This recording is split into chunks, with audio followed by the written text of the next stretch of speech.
Hey, welcome to my channel. Now in this video, we're going to talk about property prices. They've gone down yet again, the fifth consecutive month of house price drops.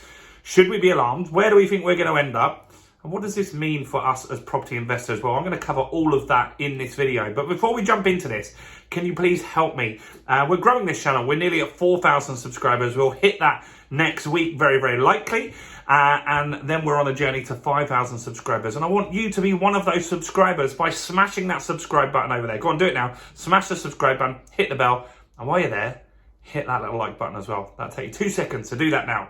So house prices have gone down in December according to Nationwide. And this is the fifth consecutive month that we've had drops.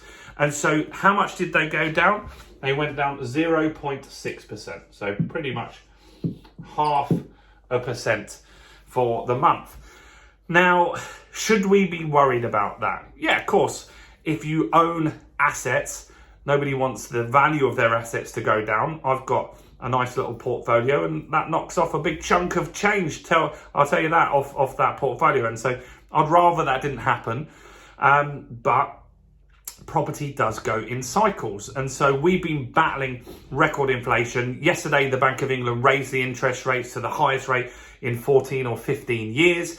Potentially, we've got some more rate rises on the horizon as well. And so the outlook isn't looking particularly good.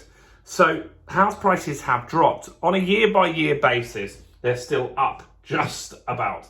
So we're 1% up, 1.1% up for the year.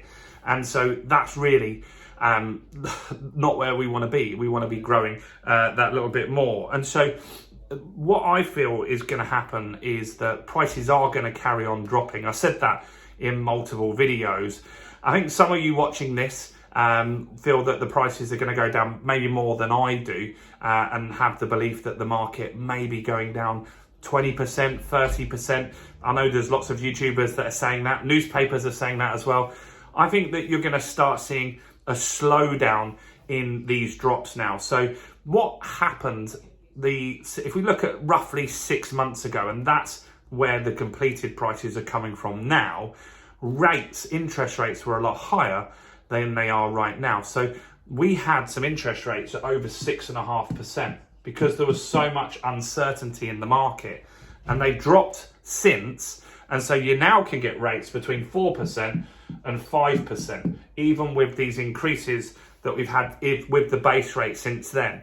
And so people that were looking 6 months ago, this is what they were faced with. And so affordability for them at that point was lower. So actually, the next few months, the interest rates that you're now able to get are way better than the deals that we've just seen completing and getting registered with the land registry, right? And so also, we had some schemes that came back into the market, like the mortgage guarantee scheme, which helps people get on as a first-time buyer. And so there's things there that maybe indicate that the slowdown might be a little less. Base rate, yesterday the Bank of England have indicated potentially that we're very close to the top of the interest rate rises now. Maybe we're there. They can't actually say that, but we don't know for certain. But look, it isn't really that much of a concern if you buy well. So on this channel, we talk about lots of different strategies, don't we? We talk about houses of multiple occupancy. We talk about serviced accommodation. We talk about buy, refurbish, refinance, rent, and talk about buying from auctions as well. And so if you're looking as an investor into this and saying, should I buy now or should I wait? Well, my opinion isn't going to change whatever happens in the market. I know some people will suddenly say, oh, the market's crashing. Well, if the market's crashing, then buy more. Because if Curry's PC World has a sale, then you buy more, don't you? That's what people generally do. That's why they have a sale, to stimulate sales into that business. Whereas with property, when the prices are dropping, then people get really worried about it. And so, look, maybe we've had a 5% drop already over these last few months because we've had a few 0.5% months and we've had a few 1 month where it was 2%. Let's just say it's 5 to 6%. I haven't added it up around that sort of drop so far since the peak, right? Now, there are people that are in positions where they need to sell. And so you can get even cheaper deals than those properties because maybe they need to sell to stop a repossession. Maybe it's a probate sale and they just want to liquidate that asset and get the cash so they can do something else with it. Maybe they're in a chain and someone's fallen out of that chain and they're looking to move on to something else. There are always people in the market, whether it's right at the top or going on the way down, that will sell even lower than the market value. Maybe you find a property that needs renovating, which is often what you find at an auction. And so properties in auctions, I've looked at the prices and I think that they've already gone down about 20 or 25% in the auction. So what would stop you being worried about buying from an auction? Because if you bought that property in auction and you look at the market value, the market hasn't dropped that much. So you've already got that little cushion in there, and that property needs some work. So you can bring that up to a higher spec. And so what I want to get across is that when the market is in uncertainty, if you can get a clear strategy and you can buy safe deals. So for example, you could get a better 5-year fixed than you could a 2-year fixed at the moment, because that indicates that the banks see the interest rates are going to be coming down very soon. Or not very soon, but at least by the end of this year, early next year, they see that the rates are on the way down at some point soon, right? So that means the 5-year rate is better. But okay, let's just say you bought a property at an auction. It was 25% below market value. And so then you added value to that property and you brought the value up 25%. You've got a nice cushion of equity in there. That would probably allow you to get a good chunk of the money back out of the deal. And even if you didn't get all your money back at the deal, what if you fixed it, you got it rented just as a vanilla buy-to-let, and you knew what the payments were each month, and you're making 300 or 400 quid profit, and it's predictable for the next 4 or 5 years? Why are people worrying about those sorts of deals? It's really about knowing your numbers. You've got to buy right. That's the important thing. You can't just go in and buy a new build property and expect that to do really, really well. But what do you think about the market? Do you think the prices are just going to keep tumbling, or do you think it's going to slow down for a period of time now?